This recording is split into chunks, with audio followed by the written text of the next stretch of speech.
All right, let's move on. Paul says this in 1 Thessalonians 2:7. We were gentle among you. Now the word gentle actually means what? Kindness. Mild and kind. And it's actually used by the Greek writers to actually characterize a nurse with a crying child. Now, come on, guys. Nurses don't grab crying children and go, I've just had it, and bounce the child on the ground. They won't be a nurse very long if they do that. Another one is this, a teacher with a difficult pupil. Now, a lot of us go, well, I can't relate to that. My teacher yells at me all the time, so let's move on. The word also really characterizes a mother nursing a child. Now, I watched my wife nurse our kids. She didn't go, I've had it with you. What is with you? Why are you always hungry? And just say, just sit over there and cry. She nursed the child. She was gentle to the child. She realized the child had a certain frame to it. The child needed to be cared and nurtured and drawn. And she created intimacy with the child. And God is saying the same thing. Paul is saying, when we come and minister in the name of the Lord, the way that we do it is through gentleness. Now, guys, I don't know if you can tell. Do I seem intense to you by chance? I was so intense, I was literally bouncing off the wall every time the Lord would give me something. And God has spent years trying to get gentleness into my heart.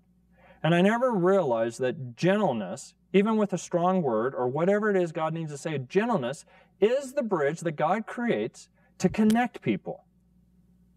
Do you realize that? Gentleness opens the human heart to receive from the Lord. And when you're gentle with people, whether it's a prophetic word or deliverance or healing, when you're gentle, their heart opens and they can sense God's presence coming. And then God allows you to minister in that. Do you guys realize a prophetic word, you can scream it at a person and it can be received, or you can speak it in gentleness?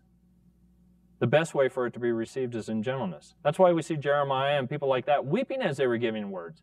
God wanted to show, this is my character, this is my nature. We also see this. Gentleness is actually an attitude that's to be found in the heart of a father. You guys understand this, that children need this. One of the things about us being a fatherless generation is that fathers haven't modeled the character of the Lord to people. And so they see God as being distant, harsh, cold, and not wanting a relationship with them. And that is not who God the Father is. And when we grow up in that kind of lifestyle, we start thinking that's who God is. And that is not the Lord. And so we realize this. Gentleness describes a loving, fatherly touch that all children must have during their development. If children do not have an embrace by a father, and God the Father has set this up on purpose, when they do not have that embrace, without gentleness, children become imbalanced. All right? Now, what's the imbalance cause? The imbalance causes a harshness or a sense of rigidness or trying to find acceptance to enter the heart of a child. Okay? Now, how God the Father deals with that